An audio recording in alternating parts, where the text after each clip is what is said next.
এটা মাছটা আমি সুন্দর করে আঁশ ছাড়িয়ে নিয়েছি, তো এখন কেটে নেব।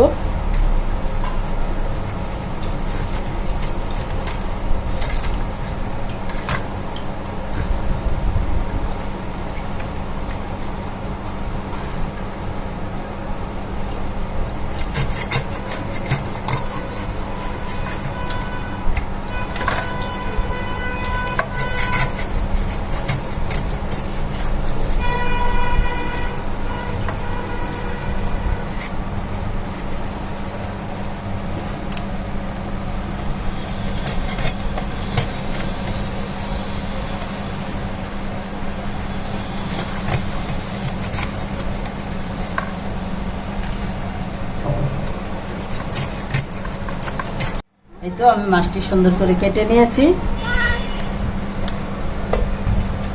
এখন ধুয়ে রান্না করতে চলে যাবো। বিড়ালগুলো পাগল হয়ে গেছে মাছ দেখে, তো এখন কেটে নিয়েছি আমি সুন্দর করে। তাহলে চলুন এখন ধুয়ে রান্না করতে চলে যাই। মাছটা কেটে ধুয়ে পরিষ্কার করে লবণ হলুদ মেখে নিয়েছি। আর এই তো সিম আর আলু আমি একসাথে কেটে ধুয়ে নিয়েছি। এখানে একটা প্যান বসিয়ে দিয়েছি, প্যানে দিয়ে দিয়েছি রেগুলার রান্নার তেল। তাহলে এখন চলুন মাছগুলোকে আগে ভেজে নেই সুন্দর করে। বিসমিল্লাহ।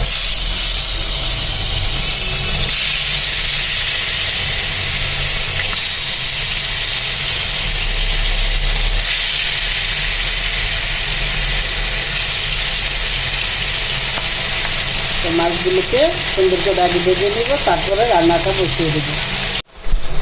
দেখুন মাছগুলোকে সুন্দর করে ভেজে নিয়েছি, এখন উঠিয়ে নিব। তো মাছ ভাজার তেলে দিয়ে দিচ্ছি পেঁয়াজ,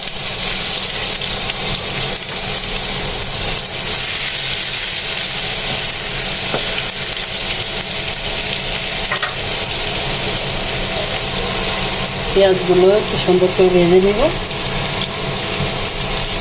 সুন্দর করে ভেজে নিয়েছি, এখন দিয়ে দিচ্ছি আদা রসুন বাটা,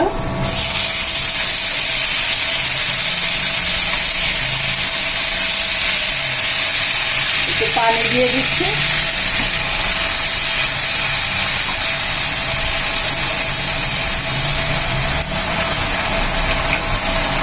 মশলাটা সুন্দর করে কষানোর জন্য পানিটা দিয়েছি। এখন দিয়ে দিচ্ছি হলুদের গুঁড়া 1 চা চামচ, আর একটু দিন,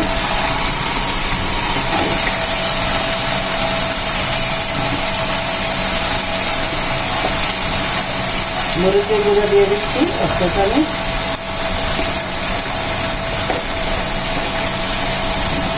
এখন দিয়ে দিব স্বাদ মতো লবণ,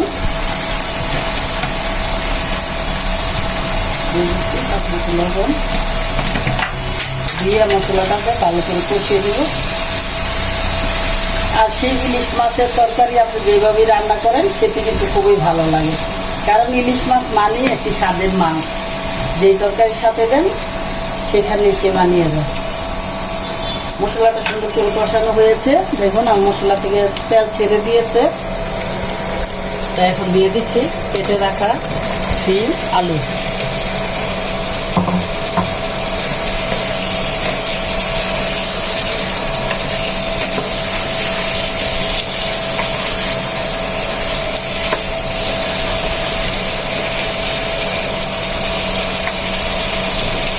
সিমগুলোকে মশলার সাথে সুন্দর করে কষিয়ে নেব, একটু ঢেকে দিই।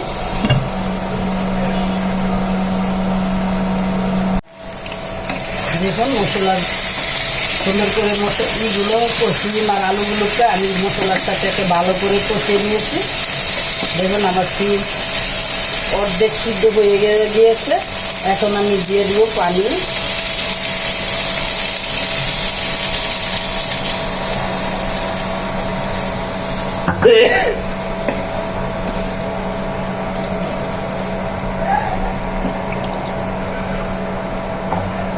আর একটু দিয়ে দিলাম পানি, কারণ নতুন সিম সিদ্ধ হয়েছে, একটু সময় লাগবে এখন। তো এখন মাছগুলো দিয়ে দিব,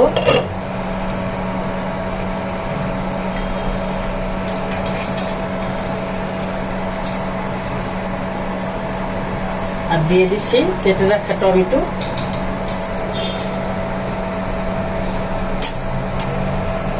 এখন রেখে দিই।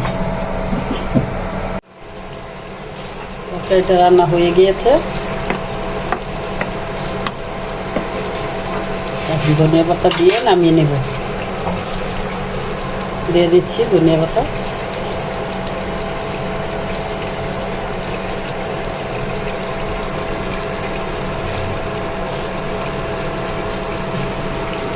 দেখুন একদম বেশি ঝোল রাখিনি, কারণ সিমের বেশি ঝোল রাখলে ভালো লাগে না খেতে। তো ধনিয়া পাতা দিয়ে দিয়েছি। এতে হয়ে গেল আমার তরকারি রান্না। এখন নামিয়ে নেব। এই তো রান্না হয়ে গেল আমার সিম দিয়ে ইলিশ মাছ। খেতে কিন্তু খুবই অসাধারণ হয়েছিল। একদম যা পরিবারের সবাই মিলে একদম খুব মজা করে খেয়েছি। যেহেতু প্রথম সিম, খুবই ভালো লেগেছে তরকারিটা আজকে। তো আপনাদের কাছে আমার রান্নাটা কেমন লাগলো অবশ্যই কমেন্টস করে জানাবেন। আর যদি ভালো লেগে থাকে তাহলে অবশ্যই লাইক কমেন্ট শেয়ার করে আমার পাশে থাকবেন। তো আজকের মতো এখানেই, দেখা হবে পরবর্তীতে নতুন কোনো রেসিপির সাথে। আল্লাহ হাফেজ।